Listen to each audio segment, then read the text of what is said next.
Hi hello வணக்கம் மக்களே. இன்றைக்கி நம்ம பார்க்கக்கூடிய இந்த வீடியோவை ஸ்பான்சர் பண்ணுறது நம்ம பை மோட் அப்ளிகேஷன். இந்த அப்ளிகேஷனை உங்கள் மொபைல் ஃபோனில் டவுன்லோட் பண்ணி உங்கள் வீட்டுக்கு தேவையான கிராசரி ஜாமான்களை வாங்கி பயன்பெறுங்க. ஓகே, வீடியோக்குள்ளே போகலாம். இன்றைக்கி நம்ம பார்க்கக்கூடிய டாபிக் மார்க்கோ போலோ ஹிஸ்ட்ரி.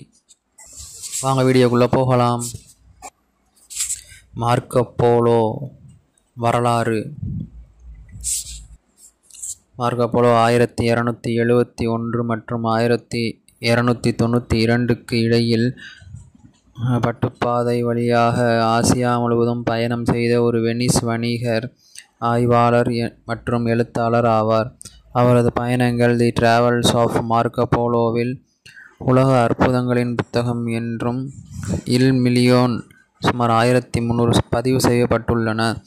இது கிழக்கு உலகின் அப்போதைய மர்மமான கலாச்சாரம் மற்றும் உள் செயல்பாடுகளை விவரிக்கும் ஒரு புத்தகமாகும். இதில் யுவான் வம்சத்தின் மங்கோலிய பேரரசு மற்றும் சீனாவின் இது ஐரோப்பியர்களின் சீனா, பெர்ஷியா, இந்தியா, ஜப்பான் மற்றும் பிற ஆசிய சமூகங்களை பற்றிய முதல் விரிவான பார்வையை அளித்தது.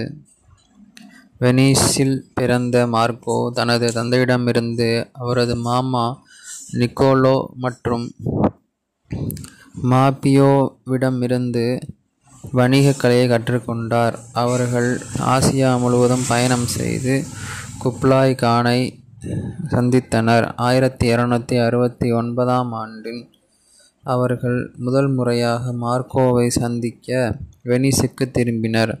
அவர்கள் மூவரும் ஆசியாவிற்கு ஒரு காவிய பயணத்தை தொடங்கினர்.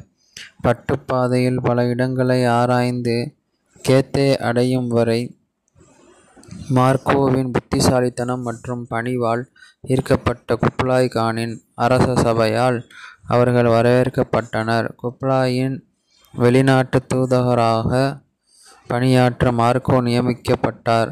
மேலும் அவர் பேரரசு மற்றும் தென்கிழக்கு ஆசியா முழுவதும் பட்டார். இன்றைய பர்மா, இந்தியா, இந்தோனேஷியா, இலங்கை மற்றும் வியட்நாம் ஆகிய நாடுகளுக்கு சென்றார். இந்திய நியமனத்தின் ஒரு பகுதியாக மார்க்கோ சீனாவிற்குள் விரிவாக பயணம் செய்தார். 17 ஆண்டுகள் பேரரசின் நிலங்களில் வசித்த ஐரோப்பியர்களுக்கு முன்னர் தெரியாத பல விஷயங்களை கண்டார். 1291ஆம் ஆண்டு போலோக்கள் மங்கோலிய இளவரசி கோகோச்சினுடன் பெர்ஷியாவிற்கு செல்ல முன்வந்தனர். அவர்கள் 1293ஆம் ஆண்டு வாக்கில் அங்கு வந்தனர். இளவரசியை விட்டு வெளியேறிய பிறகு அவர்கள் தரை வழியாக கான்ஸ்டாண்டினோப்பிளுக்கும் பின்னர் வெனிஸுக்கும் பயணம் செய்து 24 ஆண்டுகளுக்கு பிறகு வீடு திரும்பினர். இது நேரத்தில் வெனிஸ் ஜெனோவாவிடம் போரில் ஈடுபட்டிருந்தது. மார்க்கோ வெனிஸின் சார்பாக போர் முயற்சியில் இணைந்தார் மற்றும் ஜெனோவான்களால் பிடிக்கப்பட்டார்.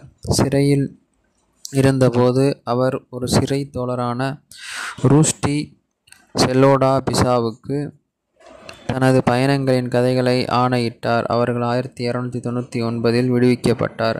ஒரு பணக்கார வணிகரானார்.